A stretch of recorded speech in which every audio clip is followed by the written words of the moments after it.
Texas, Ohio State. It's going down in Arlington. It's the Cotton Bowl, January 10th, 7:30 p.m. Eastern Time. Ohio State currently favored by 5.5. The over/under is set at 53.5 for this one. Very simple here, Mason. What Ohio State are we getting? That's A. B. Can Texas manufacture a run game? Those are my two biggest questions for this game. And what I mean by which Ohio State are we getting? Are we getting Death Star, suck you into a black hole, just in your just step on your throat immediately as the whistle blows? Is that the Ohio State we're getting again, right? Or are we going to see more of the run the football version that we saw early in the season? I've talked with people over and over and over again over the last few days, weeks, pretty much since we saw Ohio State lose to Michigan there in the big game. What is Ohio State? They started the season off, Mason, and they totally, it's almost like they sandbagged in a way. And that's the way I've heard multiple people describe it, what I'm trying to describe. They say, you think they were sandbagging. And that's not exactly what I think, but the way Ohio State ran the football early in the season, the way the offense looked a little bit monotonous, a little bit plain Jane, they're reaping the benefits of that now.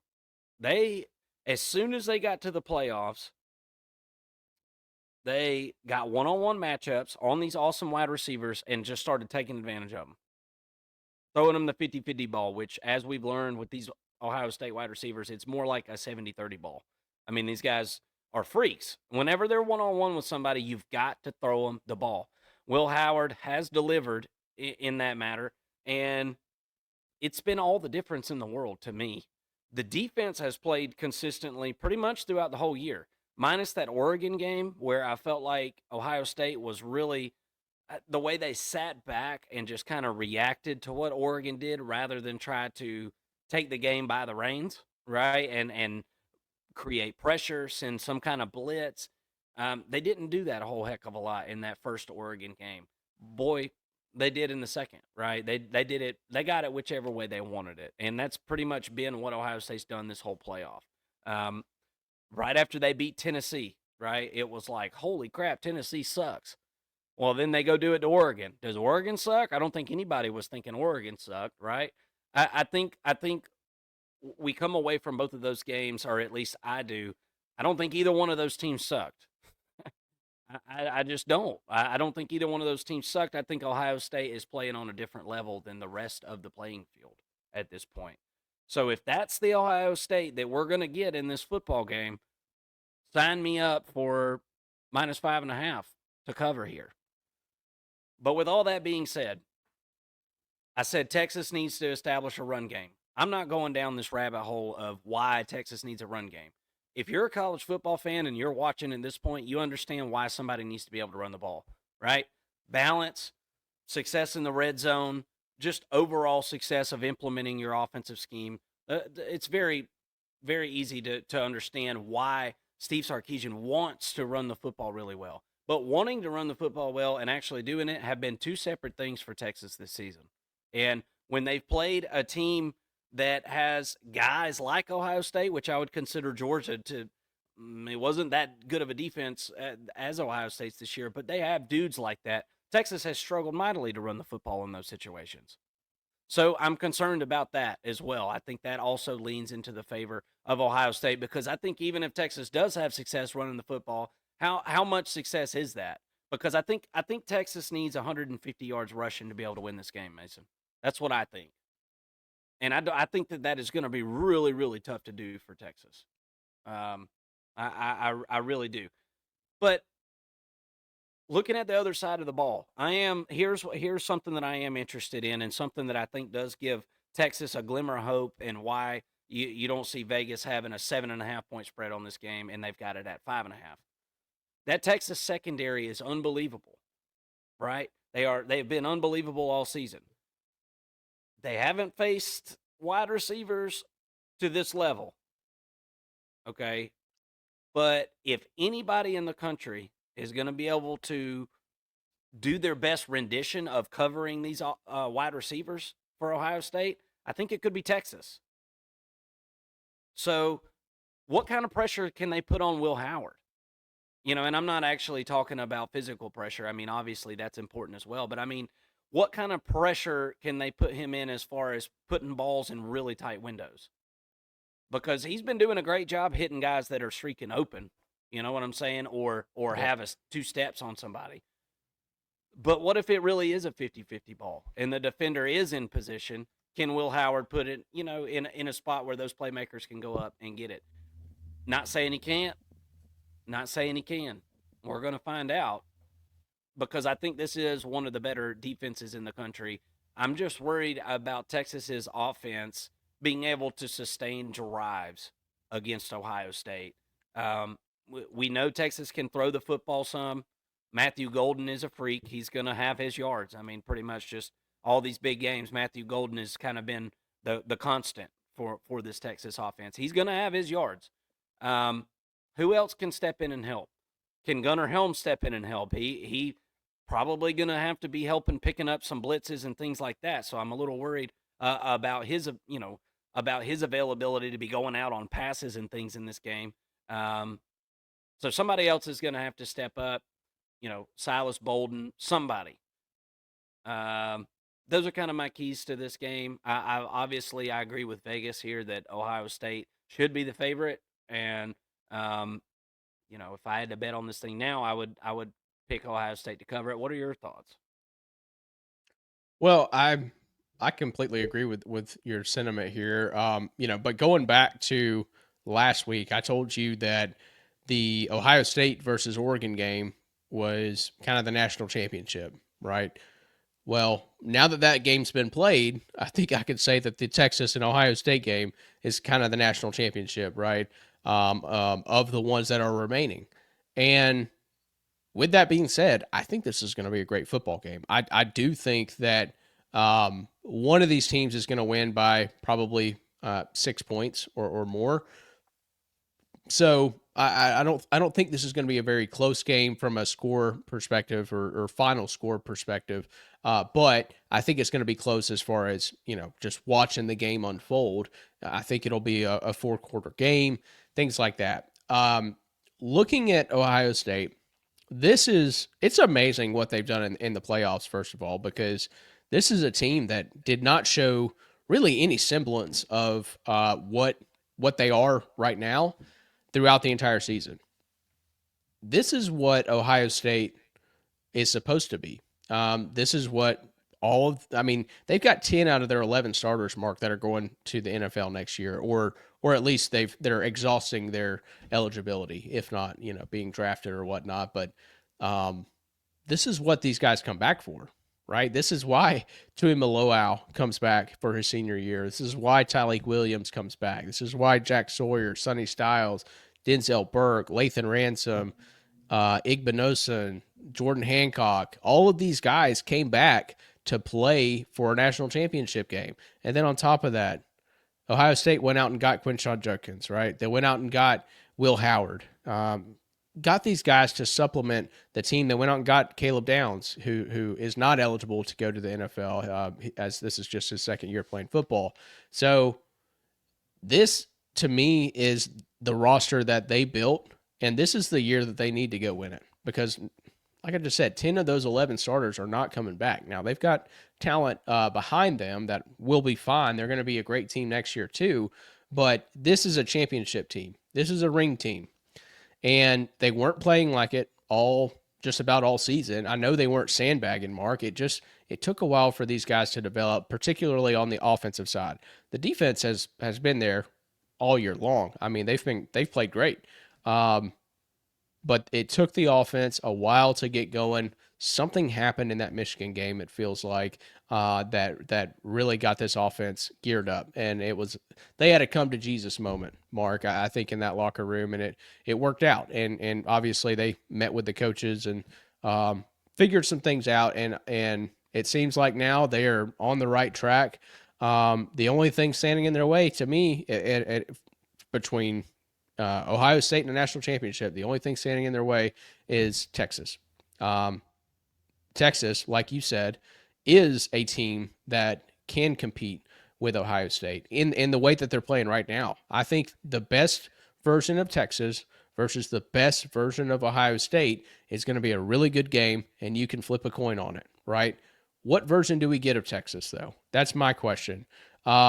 Defensively, they've got a great opportunity here. I like what they do on the edge. I like their middle linebackers and absolutely love the defensive backs. So how are they going to handle Jeremiah Smith?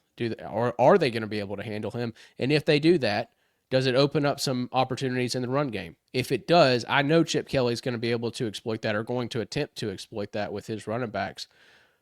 If they try to exploit that, can the defensive line stand up against a offensive line that is still banged up? People kind of forget that because they're playing good football right now. But this isn't your ideal starting five. I mean, they've been banged up throughout the year, playing good football. But at some point, does that depth become an issue? Because we saw Georgia struggle with Notre Dame's defensive line on their offensive line, and they made some adjustments. It wasn't the best game plan, but they had guys behind them that they could put in and try something different. I don't think that Ohio State really has that. If things are going bad up front and they're getting beat, I don't know that they have that. So that's an area that I think that Texas can win, is on the defensive side of the football, going up against Ohio State's offense. Look, I mean, we're only a few games removed from Ohio State looking like they didn't have an offense against Michigan. And if you're comparing Texas to Michigan defensively, I'm taking Texas. I mean, Texas has been one of the best defenses all year long. So to me, yeah, I'm definitely. I think that this is the toughest defense that Ohio State has faced all year, and I think that this game is gonna prove that. The wide receivers are going to be tested, and they haven't been tested like they're about to be against Texas. How does the offensive game plan change when these receivers for Ohio State get punched in the mouth?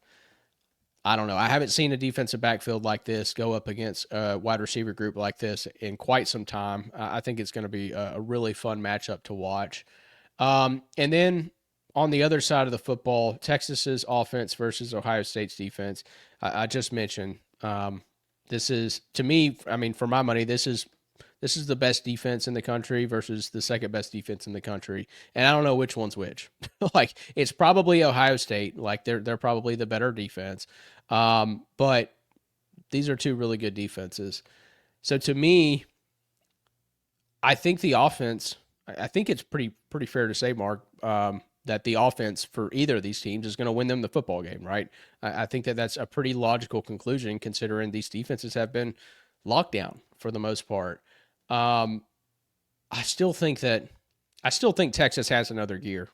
I think Quinn Ewers has the opportunity, and we have seen him really show up in some big games, right? He didn't do it against Georgia twice this year, but throughout his career, he's had some big moments. The Alabama game comes to mind where they beat Alabama in Tuscaloosa by 10 points. And I'm just wondering if this is going to be that version of Quinn Ewers, or if we're going to get some other version, some average version. I don't think Quinn Ewers plays bad, but we've seen him play in sort of an average state, I guess. And I'm wondering what we get out of him. I think Golden has been playing lights out. He's got to be a recurring weapon in this game, and I think he will be. And also Gunnar Helm. I think he's been down this, I would say, since, I guess I would say in the postseason. Gunnar Helm has not really been a factor like he could be. He's really their best receiving option, in my opinion, when you look at the matchups. What is he going to do in this game? And then how does Ohio State adjust to that? I think this is the most experienced unit left in the playoffs is the Ohio State defense. It's going to be really tough to get past them. But if Texas, or if any team is going to do it, I think it's Texas. I think it's Sarkisian. The game plans, the plays that he calls on offense, I think are creative enough to find some holes in the Ohio State defense and potentially score some points with the weapons that he has at receiver too. I do think As far as the ceiling for the defensive room for the wide receiving room for Texas, I think it's very high, and we haven't seen that ceiling yet throughout this season. Probably won't this week either, right? To be real, it's we've seen 14 games now from Texas, and we haven't really seen these receivers take off. But I know it's in there. I don't really have them pulling it out this week. I do think that Ohio State wins the football game. I think they win by a touchdown. And I also like the over in this game. I think it's gonna. I think it's gonna surprise some people with how these offenses come out with really nothing to lose in this football game. Both teams have to feel like if you win this game, you're probably going to win the national championship. This reminds me of Ohio State versus Georgia, circa 2022. Um, who's going to come out on top? Give me the Buckeyes for this one. Like I said, I got them by 7, which would be a cover, and give me the over 53.5.